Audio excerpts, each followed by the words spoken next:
All right, welcome everybody to today's Talk with Doc. So glad to have everyone here. I'm excited to have everybody. Today's Talk with Doc is going to be a very important day, especially for any disability ministry leader out there.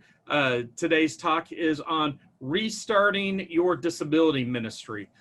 So as many of us around the country, some are just talking about starting, some have already been going for a while, and some are saying we have no idea. It may not be for another year before we start.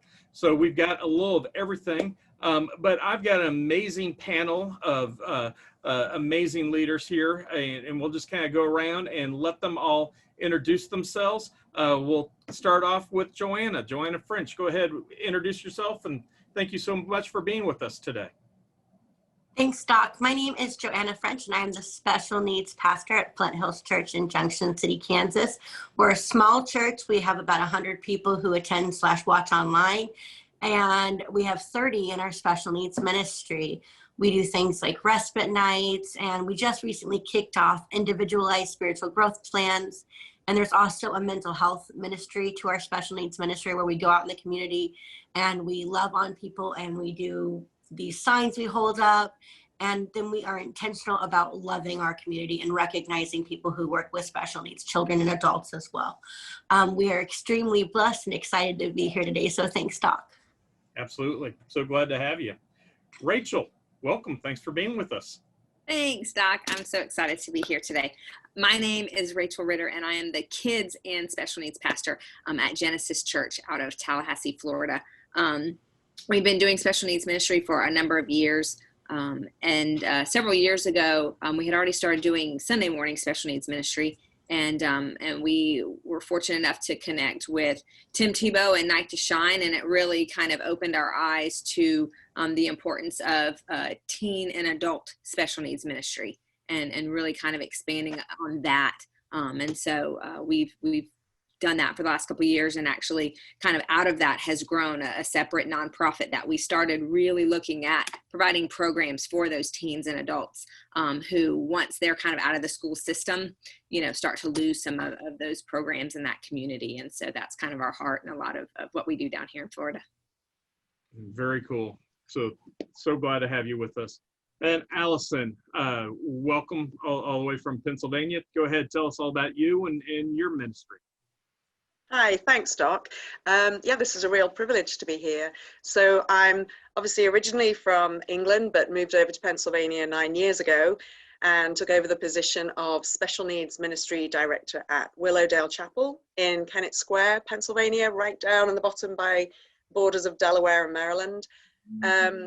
We're a two-campus church, and we've had the ministry's been running for about 10 years. We have about 1,500 people that come in the congregation on a Sunday morning, and we have about 50 families that use our buddy program for special needs from preschool up to young adults. And I'm a little bit like both of you, really, Joanna and Rachel. We're very fortunate we've been able to run the Tim Tebow Night to Shine for the last 4 or 5 years now.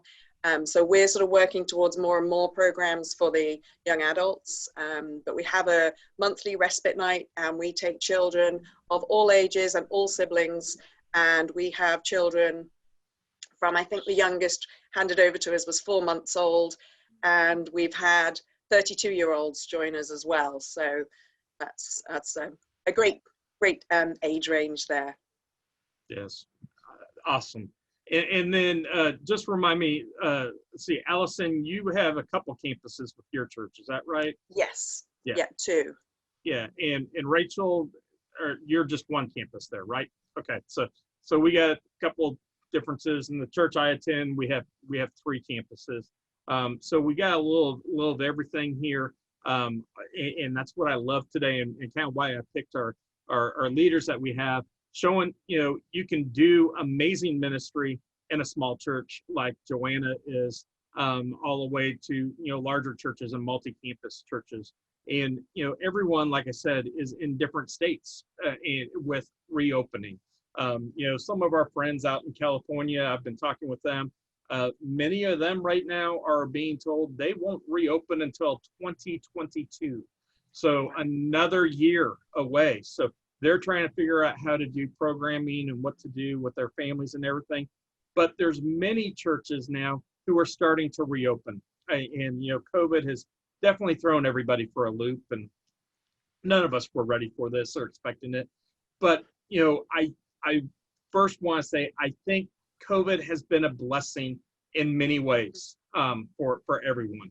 And what I'll say first is, one, we've seen now, because many of us have been doing online programming for the last several months, and all of a sudden we're now ministering to a lot of our families who hadn't been able to come to church before.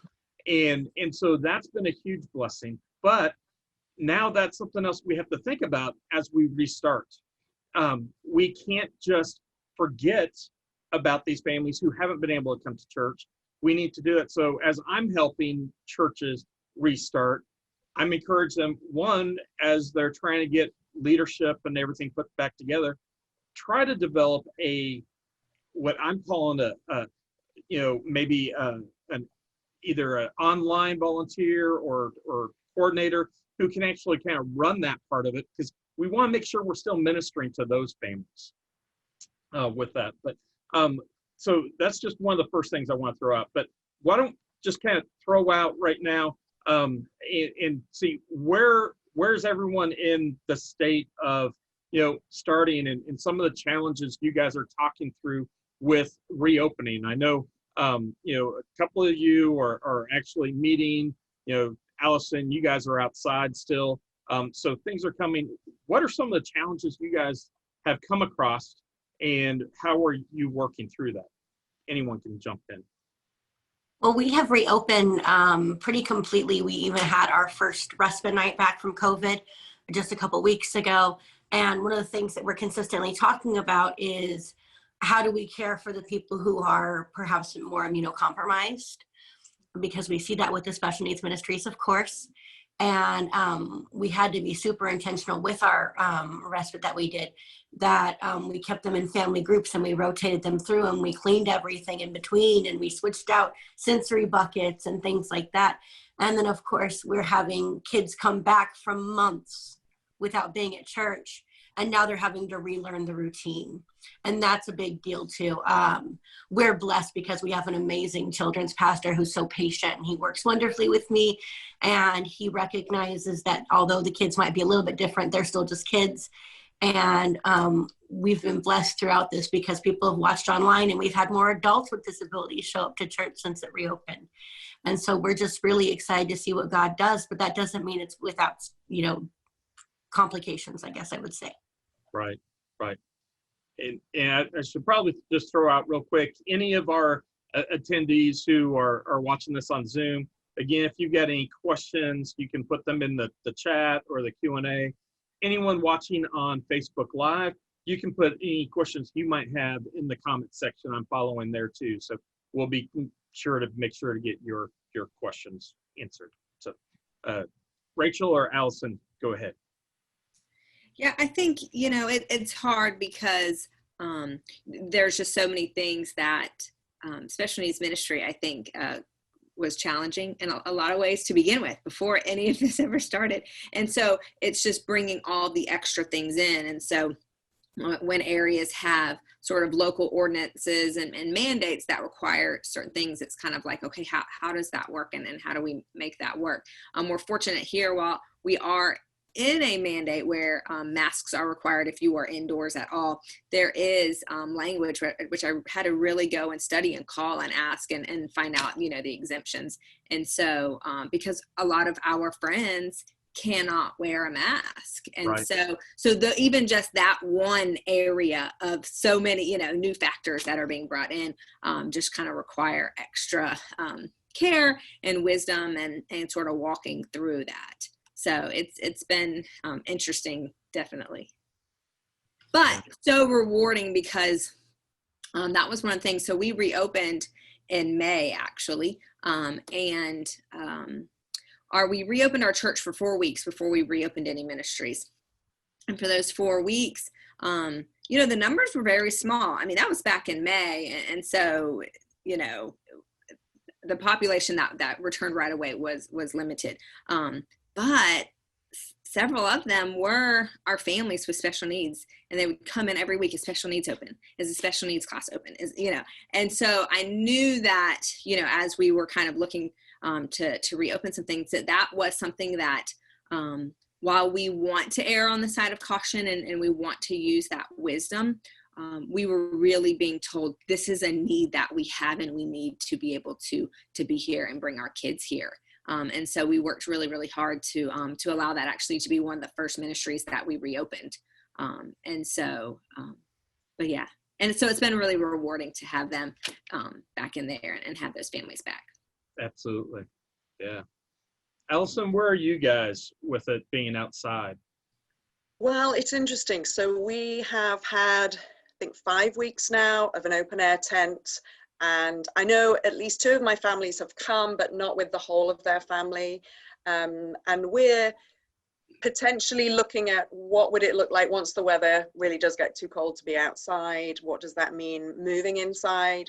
And again, I have a fantastic team of fellow colleagues working in the children's ministry who absolutely want to put my families first, making sure that we're giving them the opportunities to come back. But quite what that looks like at the moment is still a bit tentative, whether it's just one room, whether it's one area, whether we limit numbers, whether we look at how we're cleaning the facilities, whether we do it over 2 services, 1 service. Still the questions that we're asking ourselves. And I'm trying to reach out to the families and volunteers and start those questions of just trying to find out where on the comfort level they are of coming back, what that looks like, you know, which buddies I can pair up with, different kids, whether they're immunocompromised or not. And it's interesting times. It's a challenge. Yeah, absolutely. Because that really dictates a lot of what you're able to do is kind of what those volunteers, you know, their participation level. And that's one of the things that when we reopened, obviously we were reopened with less volunteers than we had before. But I really had to charge those volunteers because we knew that we had friends who would not be able to wear a mask in there, but who really wanted to be in there. And so we said, okay, so they're willing to take that risk, but how can we reduce the risk as much as we can? And that meant for those volunteers and that team of volunteers, they were committing to keeping their circle very small. That they were committing that they weren't going to be going out socializing in person, and they weren't going to be doing those things because they knew that they had that Sunday responsibility. They test more often, just kind of out of an abundance of precaution. And so I sort of, you know, kind of charged that group with that so that we could do our best. Right. You know, one thing I just want to comment for anyone listening, I want to refer everyone to a previous talk we had on Talk with Doc just maybe 2 or 3 weeks ago that ties right into everything we're doing right now. And that's on how to deal with behavior with our individuals as they're coming back. And so we're not going to spend time on that today because we had an entire talk on that. That was really phenomenal. So please go to our YouTube page, SOAR Special Needs. Just look that up on YouTube. You need to subscribe to us. You'll see all of our other ones, but we had an entire talk on just how to, because you will have increased behavior. That's the one thing you need to know coming into this is bringing back families. You've got all of our friends who haven't been here for a long time. Routine is completely out. Plus, everything is new. We've got new routines that we're having to do because of COVID. So they're not used to that. So because of that, that's also causing behavior. So please refer to that and know that behavior is there. But I want to jump on what Rachel was just talking about, and you as well, Alison, and that's the whole volunteer piece with it. You know, I guess 2 parts. One, you know, at first when we were all talking about reopening, everyone's thinking, you know, our families with special needs may be the very last ones to come back because for the whole, they are, you know, high risk, and we just don't know if they want to take that. But we're finding is that's not the case. Absolutely, there are some families who truly are high risk, and they are taking all precautions. But even some of them, they're like, you know what? We are so fed up of being locked up inside. We need to be able to socialize somehow. So they're saying, forget it. And they're going to church. And so a lot of the churches I'm talking to, we're actually seeing a lot of a higher percent of the families with special needs coming back when compared to the children's ministry and other ministries. There's actually a higher percentage. So first off, for any ministry out there, be ready for that, be prepared for that. But what we're also finding is the volunteers may not be ready to come back, especially if you've got youth. What I have found, a lot of the youth volunteers, their parents are saying, wait, time out, I just don't feel comfortable with them serving yet. So a lot of the youth aren't serving, even though they may want to. Their parents aren't wanting them to. And so we're seeing a lot of ministries actually with a fewer number of volunteers to serve at the present time. So the three of you, have you experienced that with volunteers? How are you doing with getting volunteers, getting them up? Obviously, I think we need to retrain everybody because, a lot of us, it's been 6 months since they've done anything. So that's one of the first things I'd say to any leader out there. Before you just throw them in, please do a retraining because they just need that refresher. But because everything's different. Right. It is. Like it's a totally different ministry. Like I worked really hard last year and kind of videoed and automated a lot of our kind of onboarding process for volunteers so that, when someone's interested, they have all this at their fingertips, can go through all this kind of training online. And it's all like right out the window now because everything is so different with the measures that we've had to put in place. But I have found that our numbers were kind of smaller coming back.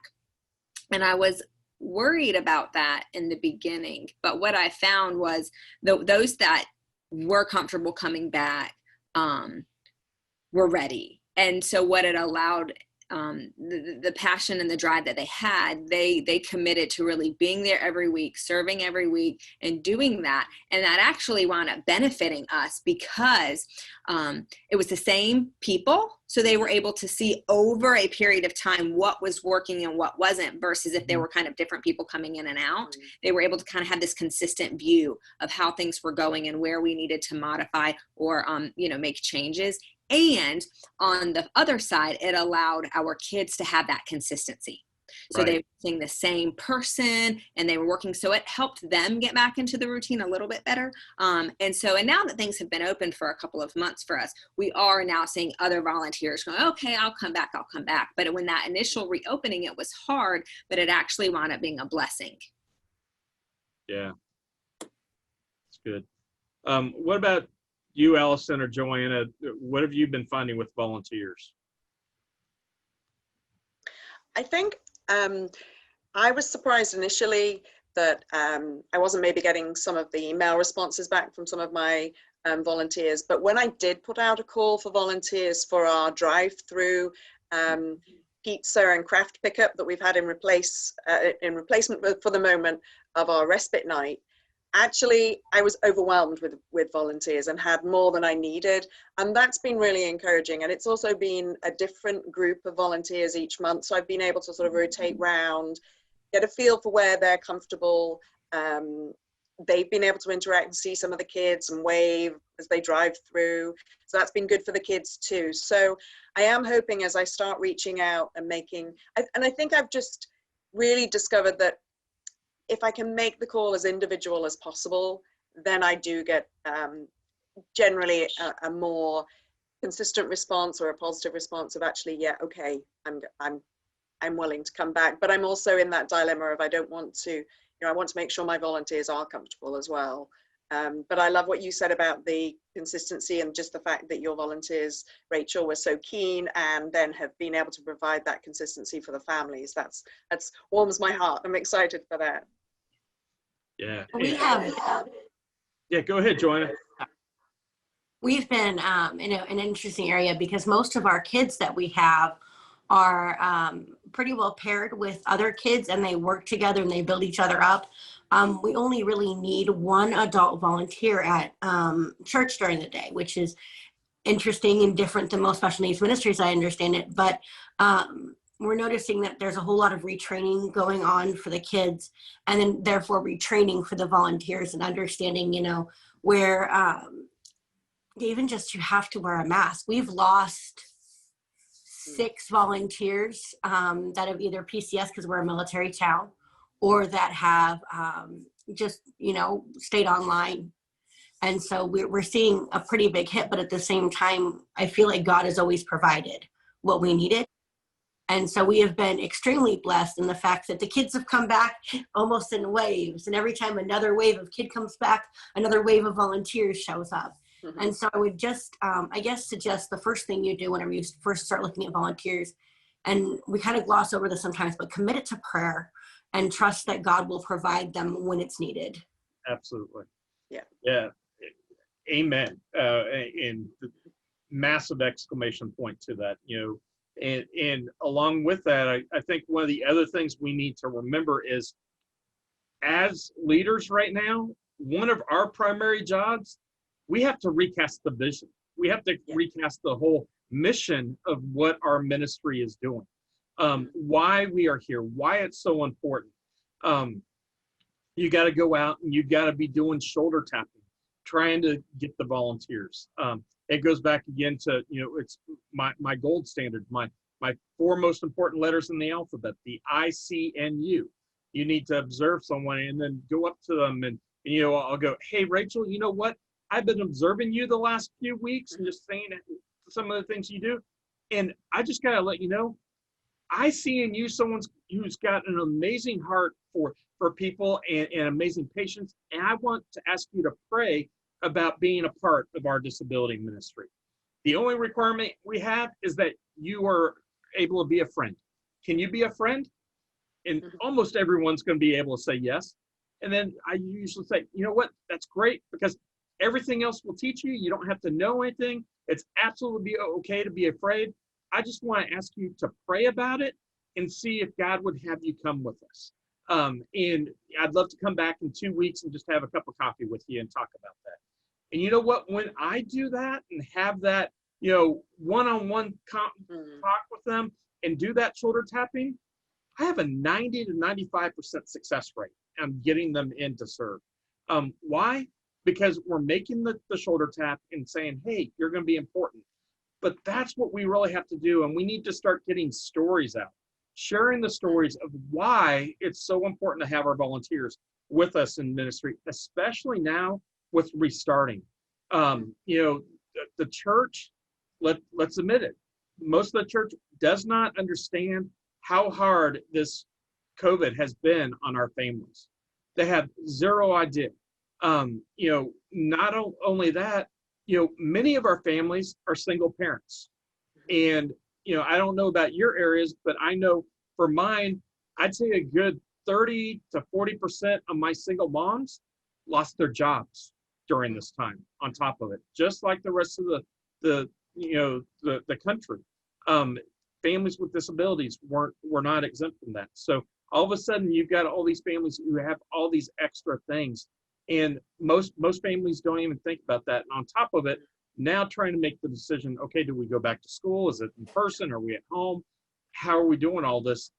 Church then, is just another thing they have to think through. So we really need to share how important it is and think through. We've got Gilbert is one of our attendees from out in California and is on here and has shared that they've been doing Zoom groups, and that's going to be one way that they're trying to get things in, especially once they get going. They want to do that. They've had great response, and again, that's something I would encourage if you're able to do that, especially if you, like he's talking about with their adult class, they've been doing that, and that's perfect. If you're able to have an in-person class and still do a Zoom, that way you can still include everybody. So those are some of the things I'm talking about where we can include our families who are still at home. Again, thinking out of the box, we have to refigure out how to do ministry. Yeah. It's completely different from anything we've done before. And one of the other things, again, the importance of doing the ICNU, right now more than ever, we have to duplicate ourselves. We have to find someone to replace ourselves. Not that we're trying to get out of a job, But like I said, we need now an online director or a coordinator who can run things. You need to replace you so you can do more things, so you can talk to families. So if you go in the mindset that you're constantly trying to replace yourself, you're going to do a lot better in promoting your ministry. Doc. So yeah. Doc. Yes. If I may, another really important thing that I think is just so precious and important, especially for those of you who haven't reopened, is to continue to make contact with your volunteers. Send them a letter.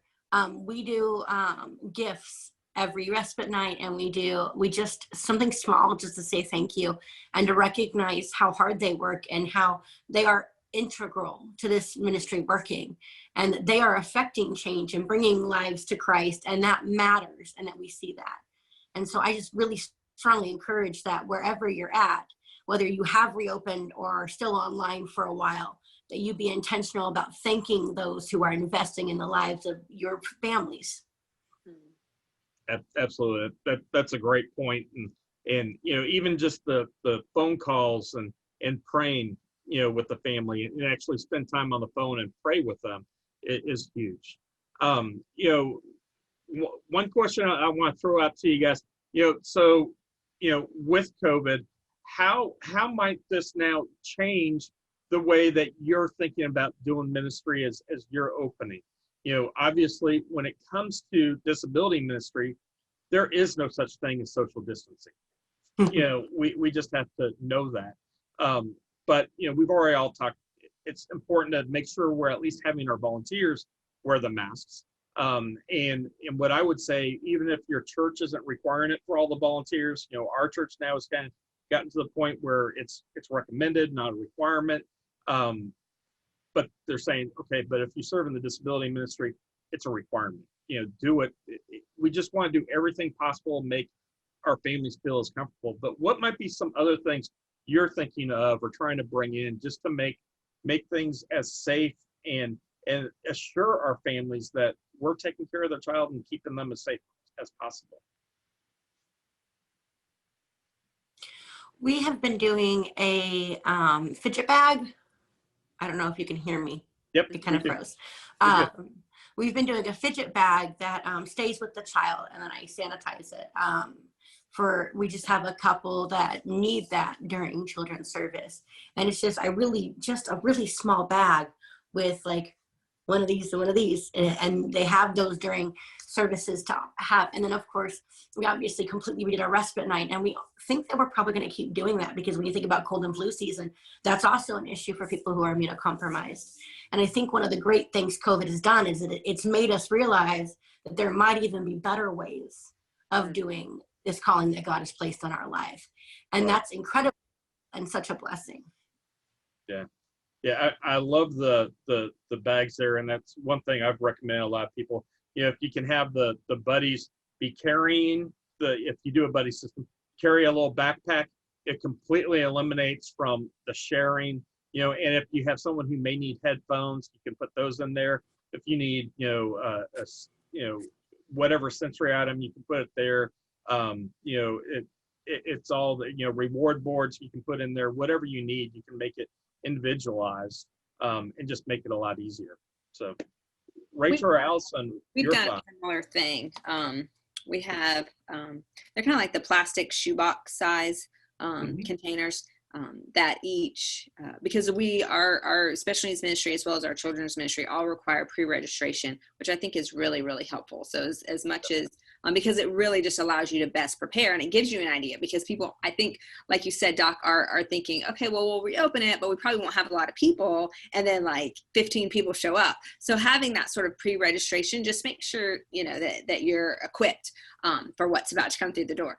But having that with the fidget things and stuff like that, as well as any supplies that they're going to need. So their crayons, their glue sticks, any of those things that they have. One of the things that we did that is different. So normally we have volunteer buddies, and we do still have some, but for some of our friends who really require a little bit more hands-on kind of and physical manipulation, we have asked, so like one particular family, our friend is 10 and he has CP, and really needs help doing everything, and he can't wear a mask. He has breathing difficulties, and so we've actually asked. He has a set of twin brothers, and so we don't normally like to have siblings come in and be caregivers, but during this time, and sort of that's where we did step back into that out of an abundance of caution, because we want to limit as much kind of really in his personal space, of our volunteers, because that's protecting him, but also our volunteers. I mean, that goes both ways. And so, so his twin brothers rotate each week, and one will come in and will be his one-on-one buddy. And so it has, sometimes forced us to do things that we always said, we really don't want to do that. But we would rather have them there and kind of take that extra step. So, and I think those brothers, it allows them to kind of step into a volunteer role, which makes them, helps them feel like I'm helping out here, and I'm kind of, the teacher assistant. And so we play it for everything that it's worth. But so we've had to adjust a little bit. Sure. Yeah, that's good.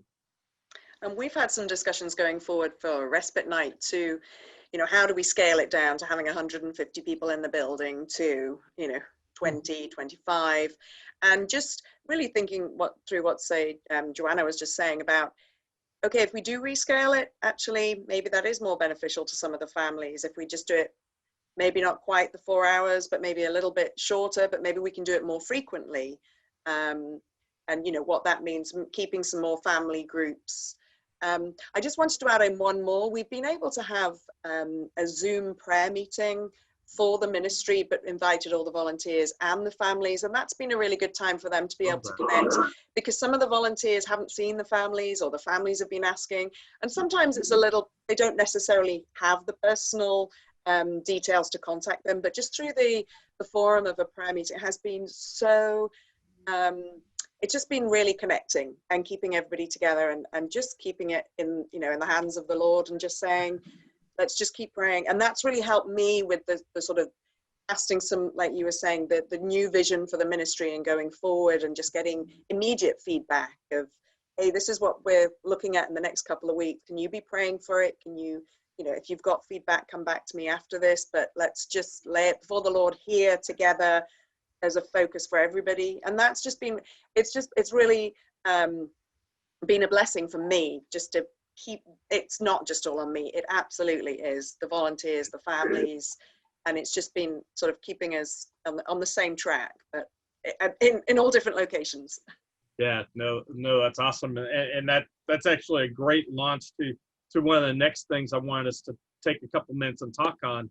And, it goes to my heart in that, any good disability ministry, you're not only focusing on the individual with the disability. A true disability ministry, you're serving the entire family.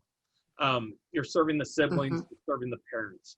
So as we're coming back, what are things that we can do to be serving our parents, to be helping them, check in on them? We've already talked about, calling them, praying with them, checking them out with that. But what are some things we might be able to do even on a weekend, or things with that that we might be able to help minister to the whole family with that? So I try, and even once every restaurant reopened and everything around here, I try to meet at least once a week with 2 or 3 of our family. So every 2 months I'll get through them all. Sometimes it's just coffees. I have one that is like me, and she'll go for a Pepsi in a park. That works. And some of them want to go to lunch, and I just really try to sit down and talk to them and listen to their heart. And sometimes that means going to their home and hanging out with their kids while they talk to you, because they can't leave, because they don't have somebody to care for their kids. I think that investing in parents, like you said, it's a ministry to the whole family, because we care about every one of their souls. We care that all of them know Christ. And so it is really about being Jesus with skin on, and meeting people where they're at and loving them, and trying to let God work through you doing that. Absolutely. And I think practical things too, finding ways to connect the people in your church, because I think, there are family, like we have a lot of couples who are kind of in retirement, who have an excess of time on their hands, but don't necessarily want to, go out and do a lot of crazy stuff because they are older. But hey, could you guys, let's form this sort of like support team that maybe you make meals and drop off, or we have a couple in our church who own a landscaping business. And so raising the funds kind of, we've had small groups, community groups come together and raise funds to say, hey, we'd like to pay for a couple of families to have their lawns, taken care of. And just like practical things like that, and finding ways to do that within the church, because that's helping further build those relationships that can then continue to operate outside of yourself. Like Doc was saying, like, the more that you can have other things going on, it frees you up. And so connecting those people and building those relationships allows them to sort of take off and be together. So yeah, that's where we've really focused it. We've been able to get some small groups to almost adopt 2 or 3 special needs families and just take them some meals, reach out to them. And again, it's that so that when we're all under the same church building, hopefully sooner than later in the future, that they've already started to have that relationship with that family, and that's actually carrying on outside of the ministry almost. It's just church wide. So yeah. So what are families then who just aren't ready to return yet? What are some good ways that we can help them feel still a part of the ministry? How can we continue to minister to them once we open the doors and until they're ready to come? We've already shared, maybe continue, we had that idea of the Zoom, continue anything online, but have you guys actually started thinking through what you might do with that?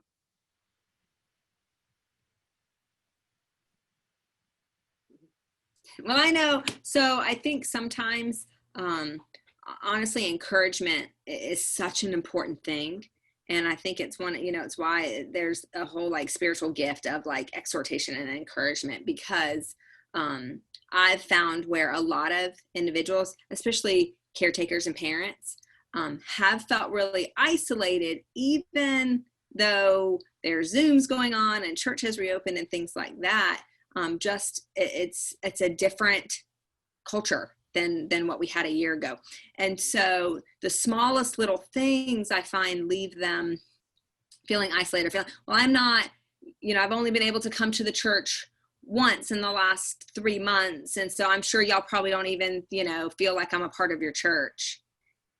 But like, I feel like they are a huge part of our church, and I think about them on a daily basis. And so I have to remember, like, we have to continuously be like pouring into them and letting them know, like, you're a heartbeat of our church, whether you step foot in this building or not, because I think Satan goes in there and plays off of those kind of insecurities. So I think just that exhortation and encouragement is so important, whether that's phone calls, FaceTimes, gifts, yard bombing, with like gift boxes and whatever that looks like. Right. I think just that continuous contact is really, really important.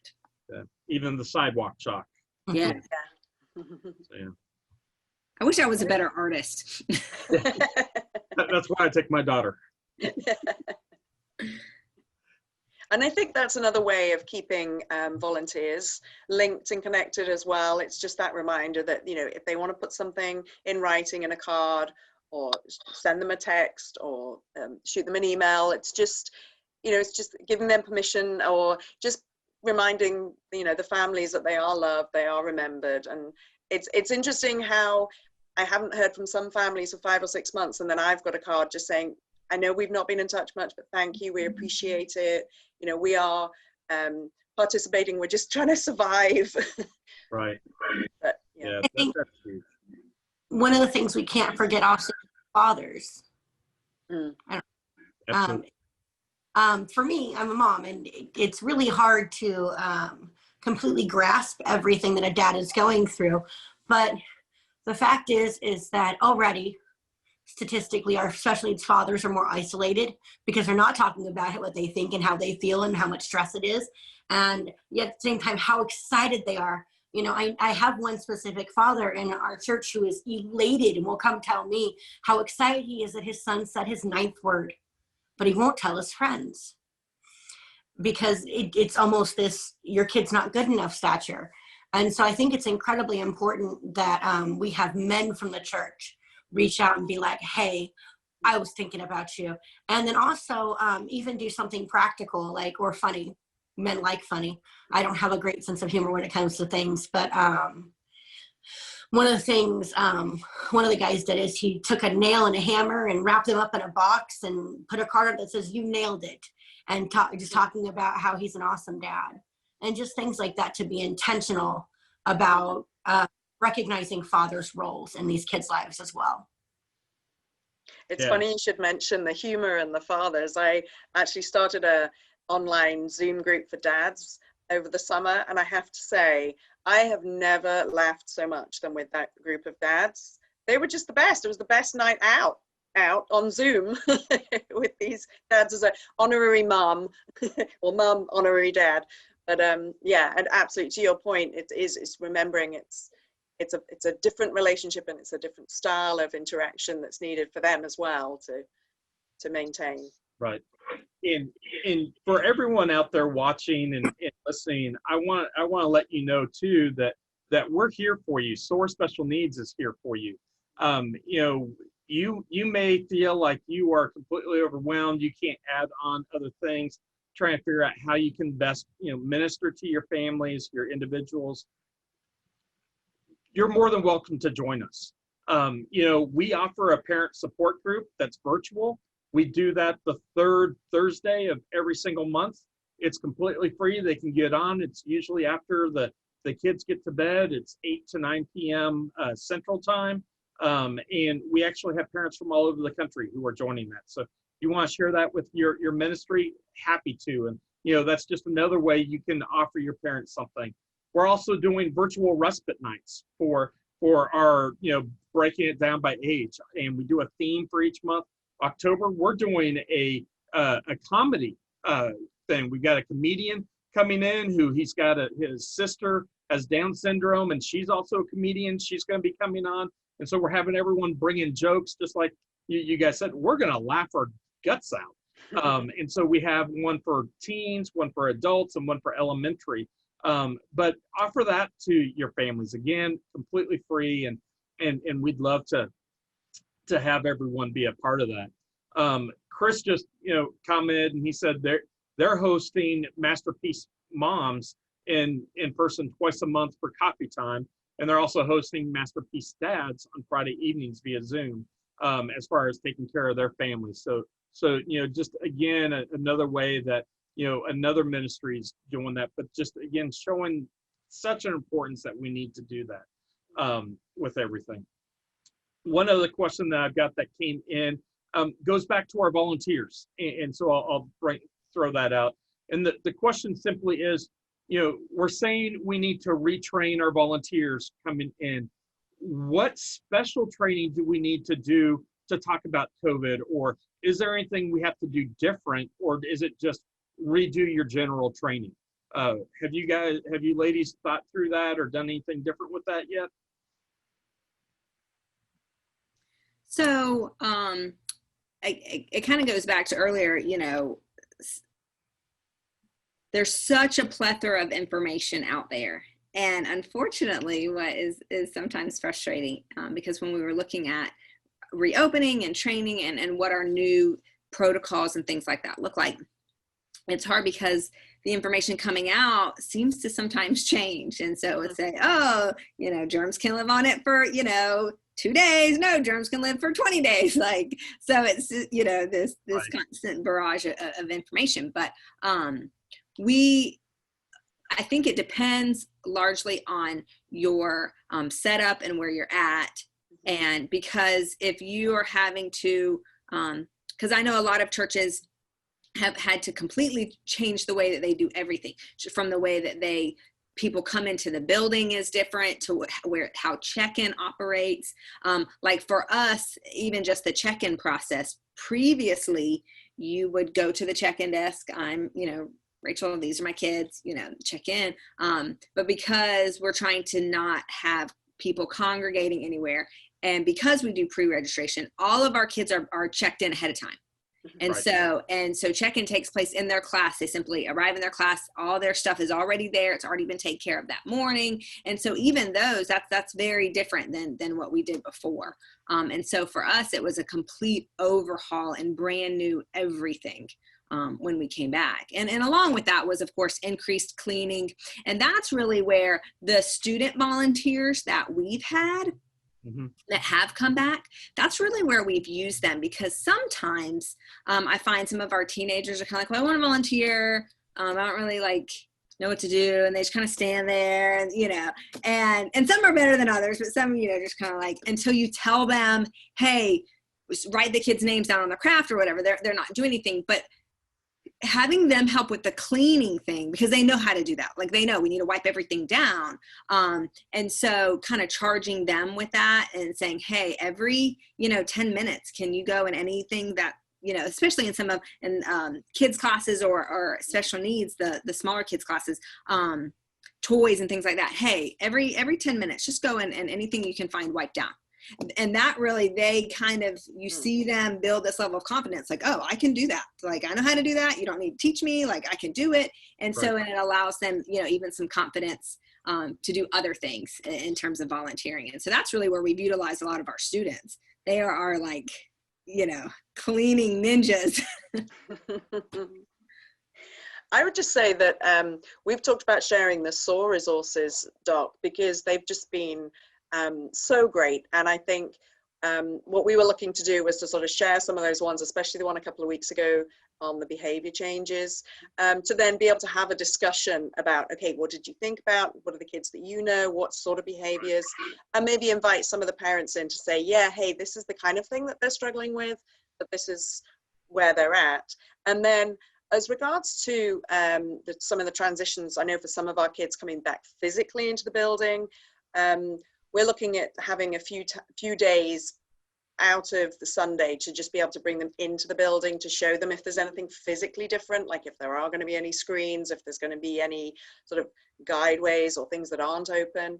And then just, we've talked about maybe staggering some of the Sunday morning times when people arrive.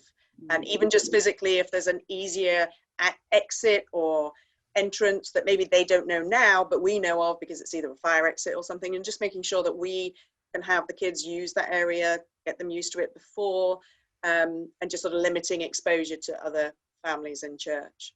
Right. Yeah, and first, let me just say that Joanna texted me. She's having Wi-Fi issues and got kicked off of Zoom, so she apologizes there, and we totally understand that. But I think, you know, definitely, I would say that's one of the key things that you need to make sure you include in your training is how to deal with behaviors, how to notice them early, because that's the best way to deal with the behavior is to notice it early and be preemptive, you know, to prevent it from escalating. But just knowing, allowing, you know, volunteers, and sometimes it's just that education. Hey, realize things are going to be different and we will have behaviors. It's okay. And also remind, one of the things I do all the time, remind your volunteers, it's okay to tell them no. You've got to tell our friends no. And it's okay. You're allowed to put them in timeout if they're misbehaving and not doing something. You need to set limits. You need to have that be strict, and they need to know what that is. Otherwise, they're going to keep trying to run all over you.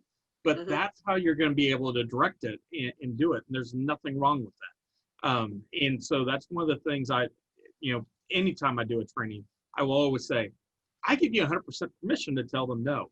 And it's amazing, but our volunteers don't know they can do that. They think they're not allowed to do that. So just by you saying that and sharing that information with them really does make a difference for them and helps them understand that as going through. So I think that's a huge thing. But again, I think it's vital that you actually retrain everybody. Just go over everything. And again, that vision, getting that vision out, reminding them why you're doing what you're doing.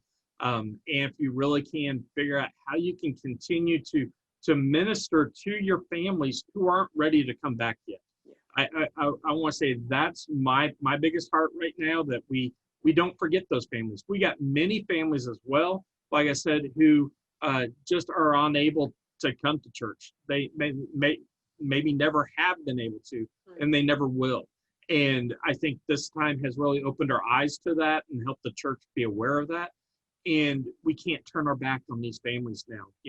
They've loved that. So, we need to see what we can do to move forward and continuing to welcome them as we go through there. And I think churches as a whole are starting to do that. I think they're really looking at their online following as an online campus and really treating it like a campus with different needs, but similar. So like they still have the need for small groups and things like that, but it may look different. Like they still have the need for all of, kids ministry, special needs ministry, youth ministry, all that stuff. And what does it look like? So it is uncharted territory for sure. But I love seeing a lot of the churches really taking on that mindset of, okay, because we're reaching, I think more people are being reached now than ever before, and we want to keep it that way, and we want to keep growing that growth of the gospel. So absolutely. So we need to continue to go as we're going through all that and everything, and I'm looking, we're kind of coming up on the top of the hour. As always, our time flies on these talks, and we could go through so much more, but I just wanted to take a minute and kind of give each of you a chance to, just kind of share a parting shot, if you would, on what advice you'd give ministry leaders out there, trying to get started again, trying to figure out what to do, and as well as there are churches now who are trying to figure out how to start a ministry. They've had their eyes open during COVID to the need of this, which, praise God, that's happening. And so maybe just some encouragement. So Alison, let me kick off to you first and see if you can, what you think. Well, it's funny, I was just looking at a quote from our sort of leadership. Hey, Joanna! And going forward, that we're just trying to say, connect relationally to grow spiritually, and just where possible, just keep that communication going between you and the families, whatever that looks like. And even if you're not hearing back from them, just keep reaching out, because they are listening, they are appreciating it. They may just be literally surviving and can't reach back, but keep reaching out. Yeah. Rachel, your thoughts.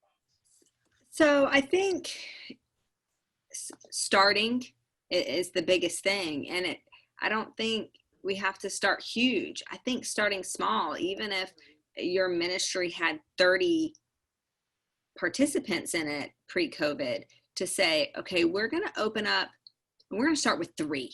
We're going to have 3 spots, and that's just where we're going to start, so that we can kind of figure this out, and just because that's starting. And so you say, oh, okay, so this worked. Well, I think we could probably do 10 next week. So, and just there isn't this thing of, oh, if you start it, it's got to, be this big thing.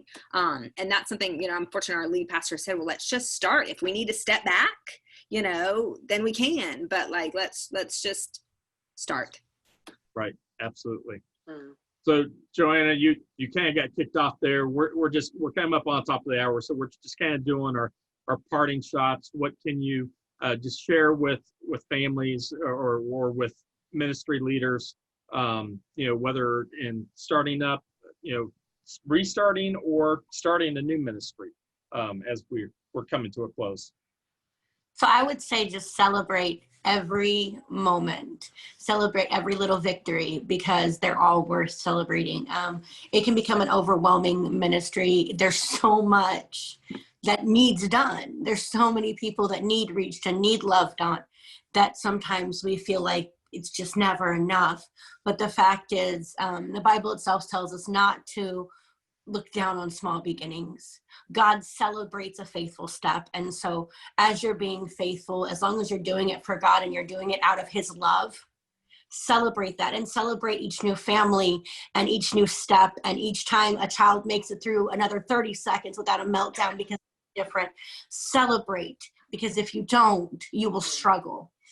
It is worth enjoying, and then reach out to other people who lead ministries. I know that I would be willing, and I'm sure everybody on this panel would be willing to have an email, a phone call, anything, if we can help build each other up, because we can't do it alone.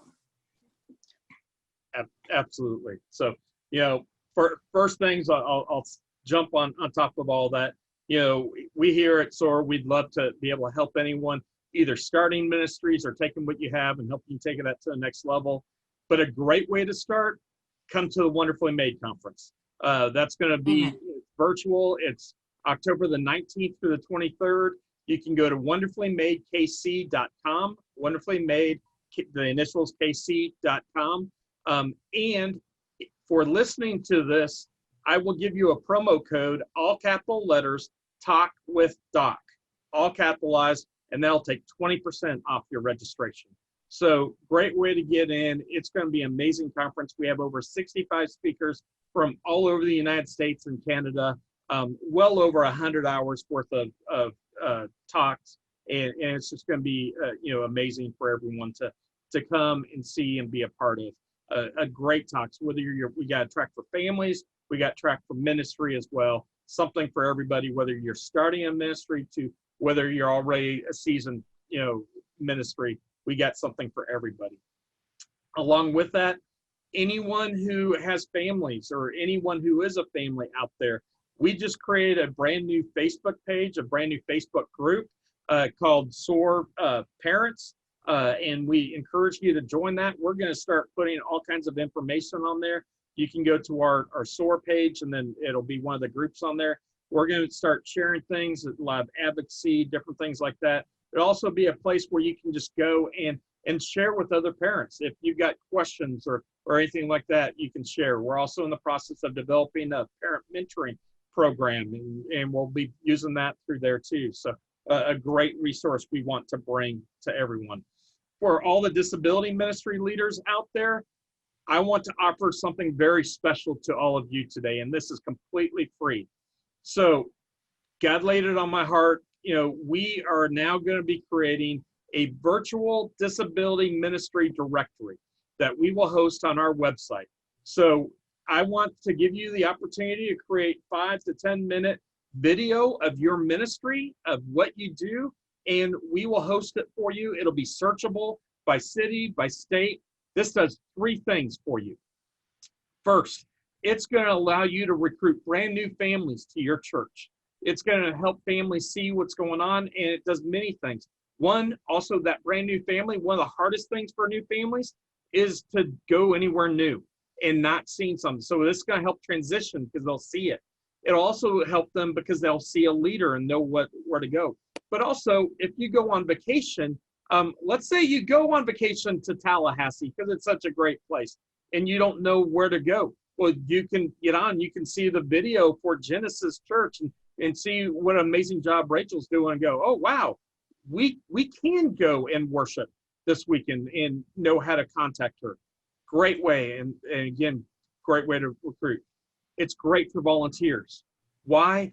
Volunteers, people are going to see this video and they're going to go, wow, I want to be at a church that gets it, that serves these amazing people, and we're going to come. We want to be blessed and we want to help out there. So just by doing this, you're going to grow your volunteer basis and you're going to get new people coming to your church who want to volunteer and serve.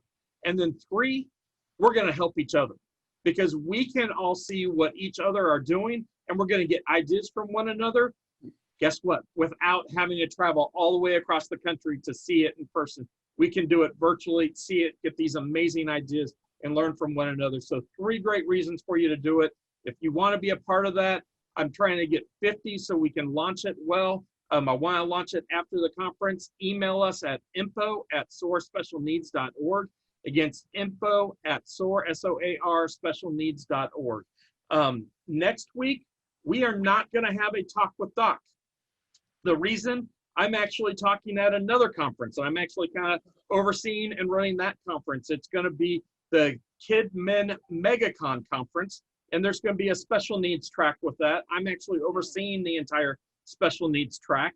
That conference is free. You can go ahead, hop on. I've got, there's going to be a talk at 12:40 and at 2:30 every day that's special needs related. And I'll actually be talking during the 12:40 one next Friday.